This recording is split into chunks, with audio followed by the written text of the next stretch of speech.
Good day to you all. जो आप लोगों को इंग्लिश ग्रामर में पढ़ा रहा था उसमें मैंने सबसे पहले आपको स्टार्ट किया था टेंस के बारे में। आप जानते हैं कि टेंस जो है पूरे इंग्लिश की जान होती है।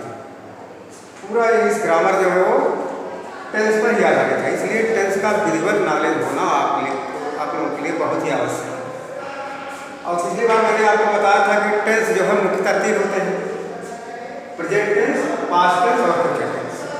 Present tense PRESENT, past tense PST, future tense FUTURE।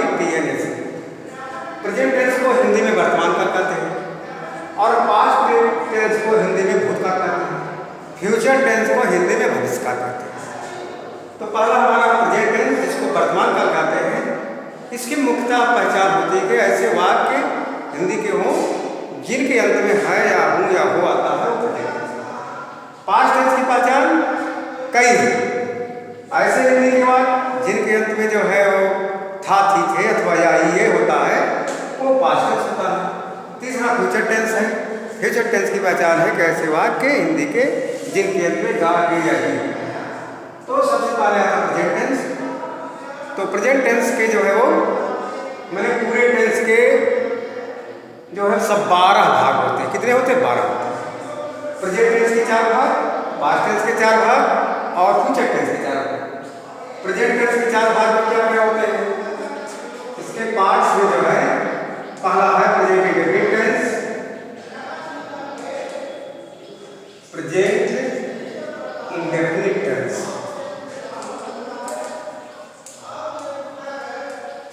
और दूसरा है present continuous tense, present continuous tense,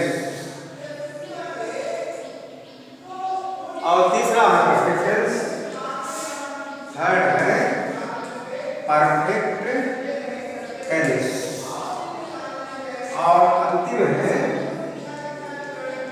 present perfect continuous tense, present perfect continuous tense. ध्यान दीजिएगा, अगर एक टेंस के भाग आपको विधिवत मालूम हो जाते हैं तो आप केवल तीनों की आसानी से निकाल लीजिए: present indefinite tense, present continuous tense, present perfect tense और प्रेजेंट परफेक्ट कंटीन्यूअस टेंस।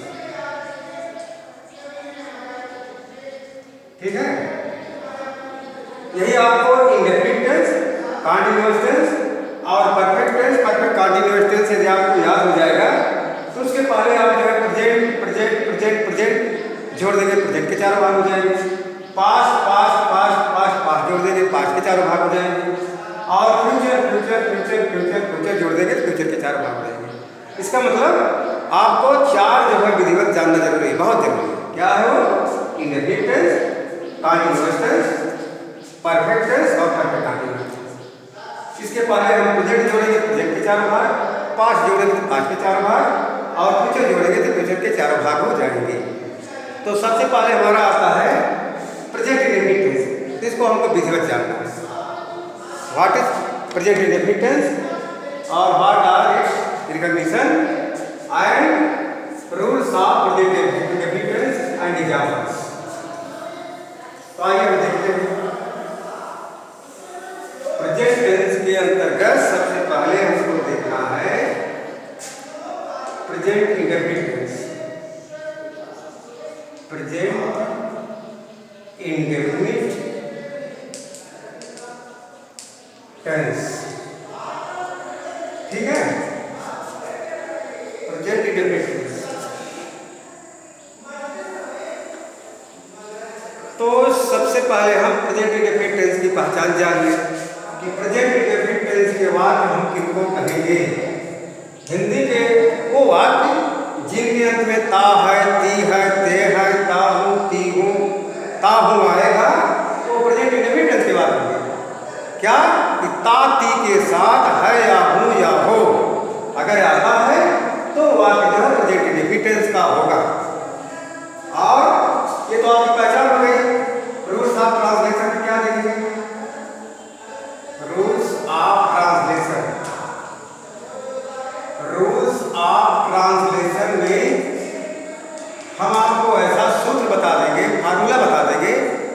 आप उसको विधिवत अपने जहन में उतार लेते हैं, प्रैक्टिस कर लेते हैं, तो आपका जो है ग्रामर और ट्रांसलेशन जो है स्ट्रांग हो जाएगा, मजबूत हो जाएगा और बहुत दिन तक आप उसका फायदा उठाते चलेंगे, चाहे आप बोल रहे हो, चाहे लिख रहे हो, चाहे पढ़ा रहे हो, चाहे जो पढ़ रहे हो। तो प्रेजेंट इंडेफिनिट टेंस में क्या आपका फार्मूला लागू होता है? देखिए इसमें ऐसा है कि दो बातों को आपको विशेष ध्यान देना है। क्या देना है? सब्जेक्ट हमारा जो है क्या है? सब्जेक्ट हमारा ही, सी, इट या एक वचन का है, तो उसके साथ जो है कौन सा फार्मूला लागू होगा? सब्जेक्ट हमारा आई, यू, वी, दे या बहुवचन का है, तो उसके साथ क्या फार्मूला लागू होगा? तो हम ध्यान देंगे, हालांकि आई जो है वो सिंगुलर होता है, लेकिन इसके साथ जो अधिकांशतः जो है वो प्लूरल की जो है वर्ब लगती है, सहायक लगती है। किसके साथ? आई के साथ। तो यहाँ जो है करता ही, सी, इट या सिंगुलर नंबर। क्या क्या? ही माने वह जो पुरुष के लिए प्रयोग किया जाता है, सी माने वह जो स्त्री के लिए प्रयोग किया जाता है, और इट जो है बेजानदार वस्तु, ऐसे कुर्सी, मेज वगैरह वगैरह। और इसके अलावा यस, यस का मतलब सिंगुलर नंबर सब्जेक्ट, एक वचन कर्ता के साथ क्या होता है? मुख्य क्रिया में यस या यस जोड़ेंगे। मेन वर्ब में यस या यस कहीं कहीं जोड़ा जाता है, कहीं कहीं नहीं जोड़ा जाता है। और उसके बाद आद्य लिखते हैं। क्या लिखते हैं? सबसे पहले जो है वो कर्ता ही, सी या एक वचन का कर्ता, उसके बाद मेन वर्ब जो आपको कार्य करने के बारे में क्रिया बतला रही हो, तो उसके फर्स्ट पार्ट में यस या यस जोड़ेंगे और उसके बाद ऑब्जेक्ट लिखेंगे। और दूसरा है हमारा I, you, we, they. I, you, we, they या plural number subject. Plural number subject के साथ क्या होगा?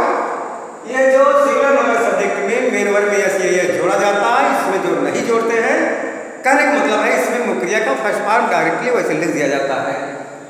तो मेन वर्ब का फर्स्ट पार्ट, मेन वर्ब का फर्स्ट पार्ट ध्यान ये देना है कि जो मेन वर्ब में यस या यस लगेगा उसको पहले फर्स्ट फॉर्म में लाएंगे, उसी में यस यस जोड़ेंगे। सेकंड फॉर्म में और थर्ड फॉर्म में यस यस जो है न तो जोड़ता और न तो जोड़ेंगे, नहीं तो हमारा ट्रांसलेशन गलत हो जाएगा। और आई दिया वचन कर्ता के साथ मेन वर्ब का फर्स्ट फॉर्म और उसके बाद जो है आप लिखेंगे। ठीक, ये है। ये कौन सा नियम है किसका? ये अगर सेंटेंस हमारा जो है अफर्मेटिव में है तो प्रेजेंट इंडेफिनिट टेंस में सबसे पहला जो अफर्मेटिव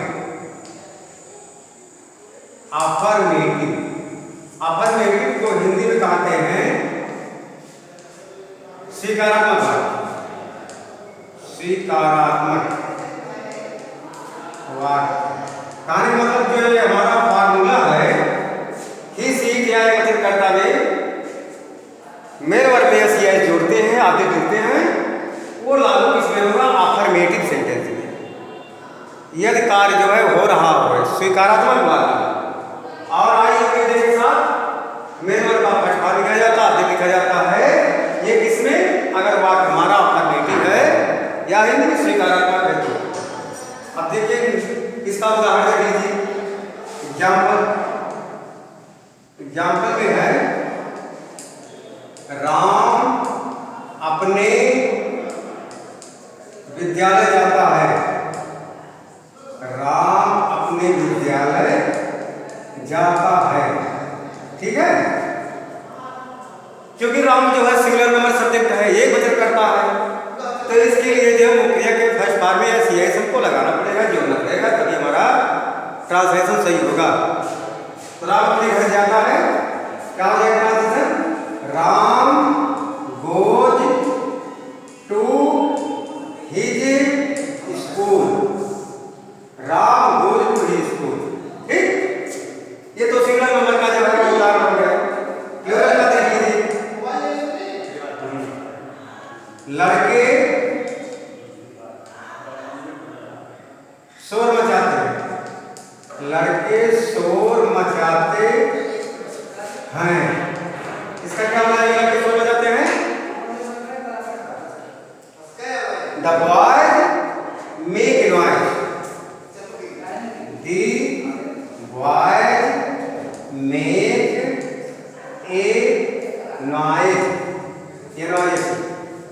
ये आपका हो गया फार्मूला और एग्जाम्पल अफर्मेटिव सेंटेंस, मैंने जिसमें कार्य होता रहता है स्वीकारक प्रकार। अब मैं आप लोगों को बताने जा रहा हूँ कि प्रेजेंट इंडेफिनिट टेंस के अंतर्गत यदि हमारा सेंटेंस जो है वो नकारात्मक है, निगेटिव है, तो उसका उदाहरण करने के लिए हम क्या फार्मूला अपनाएंगे और जो है कैसे हम उसका अनुवाद करेंगे, इसको मैं बताने जा रहा हूँ। गौर कीजिए। तो प्रेजेंट इंडेफिनिट टेंस में हमारा सेंटेंस जो है वो निगेटिव आ गया, तो उसकी चर्चा करेंगे। Negative sentence, negative sentence, negative sentence को हिंदी में कहेंगे नकारात्मक वाक्य। क्या कहेंगे? नकारात्मक वाक्य। माने निगेटिव सेंटेंस या नकारात्मक वाक्य वो होते हैं जिसमें कार्य करना या होना जो है इनकारा जाता है, नहीं होता रहता है, उसको नकारात्मक। नकारा जाने का मतलब इनकारा जाता है, उसमें कार्य नहीं होता है। हिंदी के ऐसे वाक्य जिनके बीच में नहीं शब्द आता है वो नकारात्मक वाक्य होते हैं या कार्य जो है वो नहीं होता रहता है। तो इसका रूल्स क्या है? Rules of translation. इसमें देखिए भाई हम ध्यान देंगे जो स्वीकारात्मक वाक्य हमने कर्ता जो है ही सी और एकवचन कर्ता के साथ हमने मुक्रिया में एस जोड़ा था। नकारात्मक में क्या हो जाएगा? ही सी और एकवचन कर्ता के साथ डज नॉट का प्रयोग होगा। कर्ता ही सी इट या सिंगुलर नंबर सब्जेक्ट के साथ जो वो डज नॉट, और डज नॉट के बाद फॉर्म ऑफ मेन वर्ब का प्रयोग करेंगे। First form of main verb, first form of main verb, और उसके बाद आगे देखेंगे। ये हमारा रूल हो गया पहला, मैंने एक वचन कर्ता के साथ। अब हम देखते हैं कर्ता आई यू मेरे या बहुवचन कर्ता के साथ क्या इस्तेमाल होगा। ये जो बात हमारा जो नकारात्मक है, निगेटिव है, तो सब्जेक्ट हमारा जो आई यू वी दे या प्लूरल नंबर सब्जेक्ट के साथ क्या होगा? डू नॉट रहेगा। Do not plus first form of main verb, first form of main verb, और उसके बाद आगे ध्यान देंगे जो यस या यस लगता है वो सिर्फ अफर्मेटिव नहीं लगता है, मुक्रिया के फर्स्ट फॉर्म में यस या यस। और निगेटिव और इंट्रोगेटिव सेंटेंस में मुक्रिया का फर्स्ट फॉर्म में लिखा जाता है, इसमें यस या यस नहीं लगता है। तो ये हो गया आपका जो फार्मूला सूत्र हो गया। अब एग्जाम्पल देख लीजिए निगेटिव सेंटेंस की एग्जाम्पल्स। जैसे अध्यापक हमें हिंदी नहीं पढ़ाते, अध्यापक हमें हिंदी नहीं पढ़ाते हैं।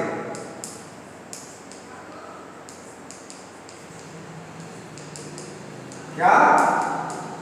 अध्यापक हमें हिंदी नहीं पढ़ाते हैं। ठीक, अध्यापक हमें हिंदी नहीं पढ़ाते हैं, तो इसका मतलब क्या होगा? अध्यापक इंग्लिश टीचर, क्योंकि जो है संसार का सर्वश्रेष्ठ पद है और जो है सम्मानित पद है, इसलिए इसके पहले लगाएंगे द टीचर, और डू नॉट रहेगा, डज नॉट रहेगा, क्योंकि अध्यापक हम यहाँ सिंगुलर के रूप में प्रयोग कर रहे हैं, तो डज नॉट का प्रयोग। क्या हो गया? The teacher does not teach us Hindi. किसी सब्जेक्ट का नाम लिखेंगे तो उसका पहला अक्षर कैपिटल से जरूर रहेगा। The teacher does not teach us Hindi. Single का प्लूरल देख लीजिए, वे हमें नहीं बुलाते हैं, वे हमें नहीं बुलाते हैं। ठीक है, तो क्या हो जाएगा? वे हमें नहीं बुलाते हैं। They do not call us. क्या हो गया? They do not call us. ठीक, they do not call us, ये आपका हो गया नेगेटिव सेंटेंस। अब हम लोग देखेंगे interrogative sentence.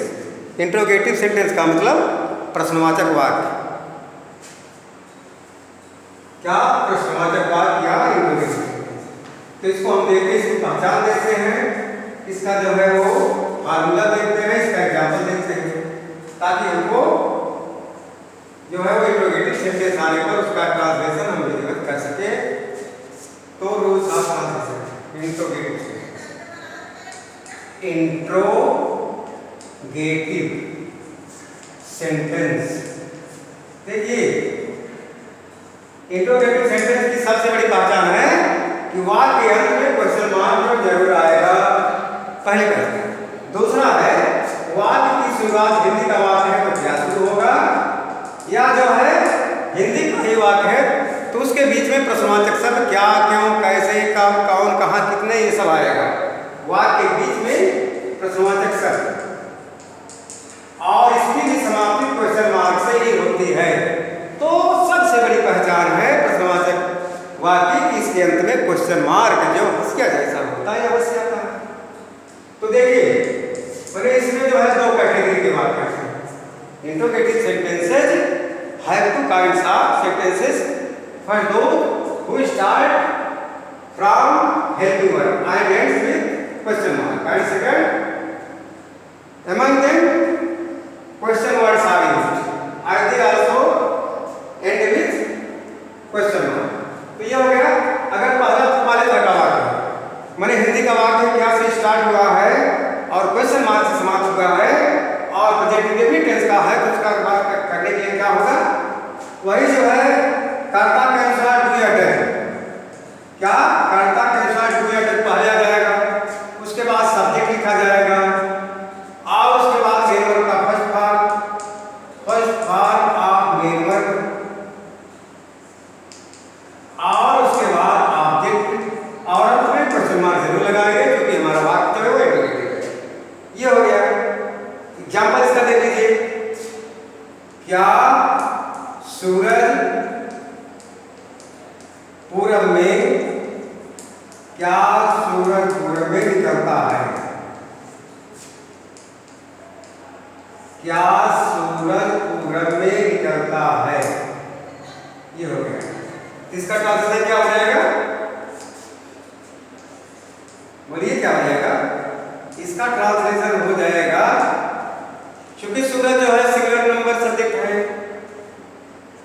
the sun is a singular number subject, so we shall use here does in the starting of the sentence. क्या सूरज पूरब में निकलता है, क्या हो जाएगा, does the sun rise in the east, in the east, does the sun rise in the east। अब देखिए दूसरे तरह का, अगर वाक्य के बीच में प्रश्नवाचक शब्द है तब उसका अनुवाद कैसे करेंगे, देखते हैं। तुम विद्यालय कैसे आते हो, तुम विद्यालय कैसे आते हो,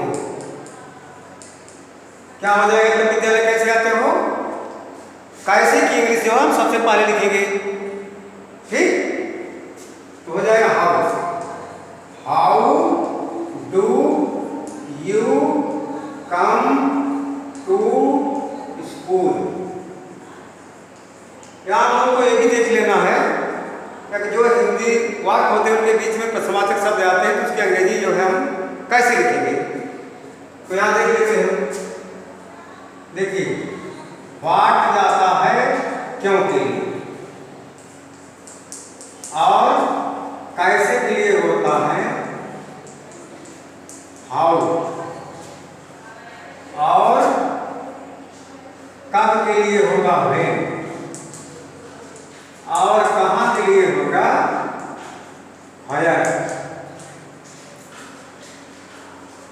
और कितने के लिए जो है हाउ मेनी, हाउ मेनी। और क्या के लिए होगा? व्हाट। ये सब हमको जानना बहुत जरूरी है कि बार बार इसका इस्तेमाल होता है। अगर हम नहीं जानते रहेंगे तो दिक्कत आ जाएगी। तो तुम विद्यालय कैसे आते हो? How do you come to school. ये हो गया आपका इंट्रोगेटिव सेंटेंस, उसकी पहचान और उसके फार्मूले और उसके उदाहरण। अब हम लोग चलते हैं इंट्रोनेगेटिव सेंटेंस की तरफ। प्रेजेंट इंडेफिनिट टेंस के अंतर्गत ऐसे वाक्यों का अनुवाद और फार्मूला जो इंट्रोनेगेटिव सेंटेंस हो, कहने का मतलब उसमें कार्य नहीं भी हो रहा हो और उसमें जो है वो पूछा भी गया हो, मैंने उसमें इंट्रोगेटिव वर्ड भी आया हो, या वाक्य की शुरुआत क्या से हुई हो, वाक्य बीच में नहीं हो और समाप्ति क्वेश्चन मार्क से हुई हो, तो उसका अनुवाद कैसे करेंगे? ठीक। तो देखिए, अगर जो पहले तरह का मैंने क्या से वाक्य शुरू हुआ है और वाक्य के बीच में नहीं शब्द आया है, वाक्य में क्वेश्चन मार्क है, तो उसका फार्मूला हो जाएगा डू या डज, और उसके बाद जो है सब्जेक्ट, उसके बाद जो है नॉट। इंट्रोनेगेटिव पहले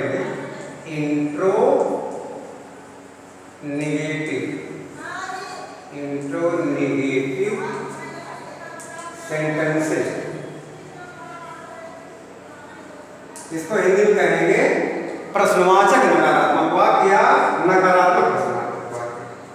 तो अगर हिंदी का वाक्य है क्या से स्टार्ट हुआ है और उसके बीच में जो है वो नहीं शब्द आया है और वो समाप्ति क्वेश्चन मार्क से है, तो ऐसे वाक्य का अनुवाद करने के लिए कर्ता के अनुसार जो है डू या डज लगाएंगे। सब्जेक्ट हमारा जो है ही सी या वचन है तो डज पहले लगाएंगे। अगर कर्ता आई या वेदे है या प्लूरल है तो डू लगाएंगे, और उसके बाद जो है सब्जेक्ट लिखेंगे, उसके बाद नॉट लिखेंगे, और उसके बाद first form of main, first form of main verb और ऑब्जेक्ट सबसे ये हो गया। दूसरा भी आप फार्मूला इसी समझ जान लीजिए, उसके बाद मैं उदाहरण बताता हूँ। दूसरा है हिंदी का ऐसा वाक्य जिसके बीच में प्रश्नवाचक शब्द क्या क्यों कैसे कब कौन कहाँ कितने आया है और उसके साथ जो है नहीं भी है, वाक्य समाप्ति क्वेश्चन मार्क से है, तो ऐसे वाक्य का अनुवाद करने के लिए सबसे पहले क्या लिखेंगे? इंट्रोगेटिव वर्ड की इंग्लिश, इंट्रोगेटिव वर्ड की इंग्लिश, और दूसरे स्थान पर सब्जेक्ट के अनुसार डू या डज लगाएंगे, और तीसरे स्थान पर सब्जेक्ट चला जाएगा, और चौथे स्थान पर जो है नॉट, और उसके बाद जो है first form of main verb, और उसके बाद ऑब्जेक्ट अंत में question. Let us know it, सिर्फ एग्जांपल सुनाओ। आइए हम लोग इसका उदाहरण देखते हैं। एग्जाम्पल्स सबसे पहले इसका और उसके बाद इसका। जैसे क्या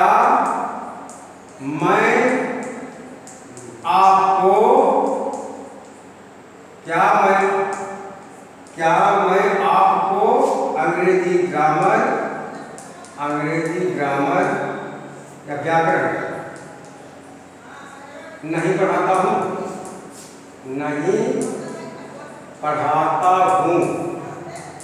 ठीक।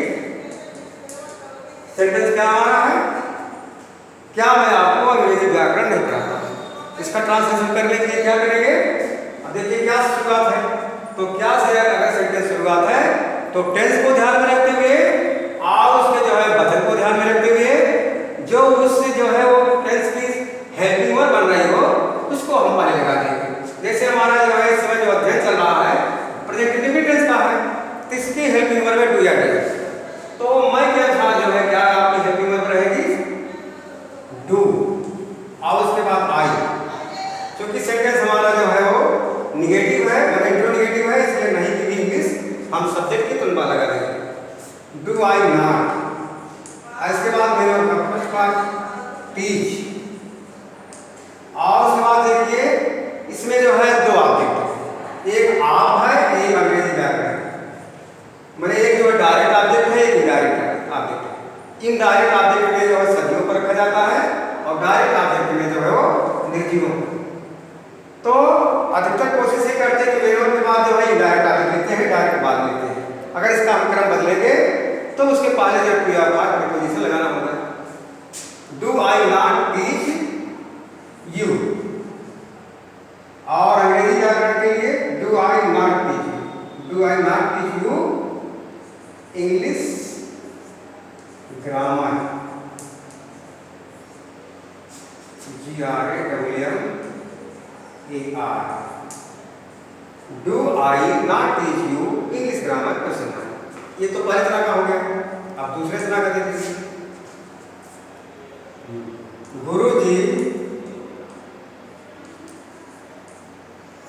गुरुजी विद्यालय कब नहीं आते?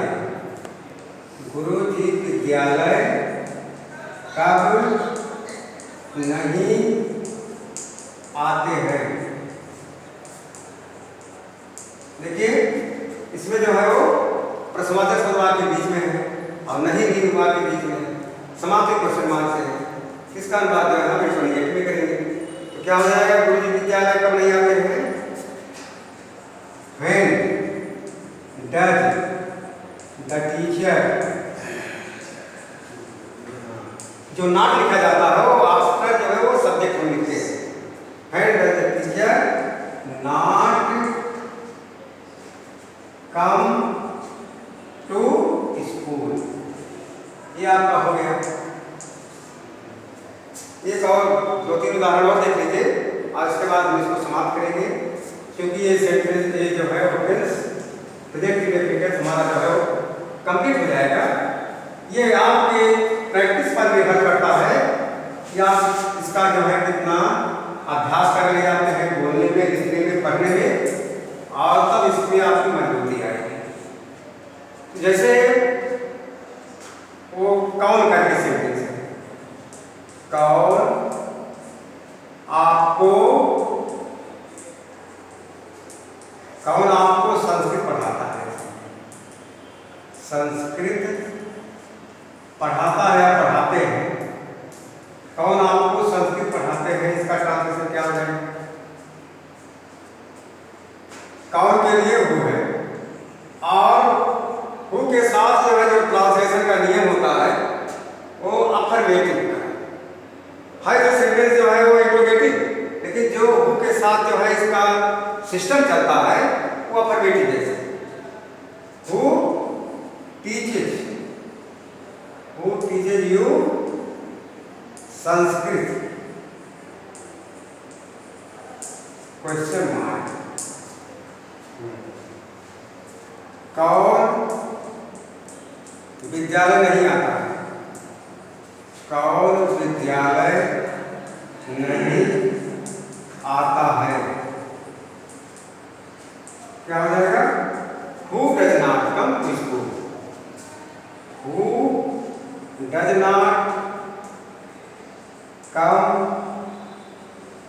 to school? ठीक?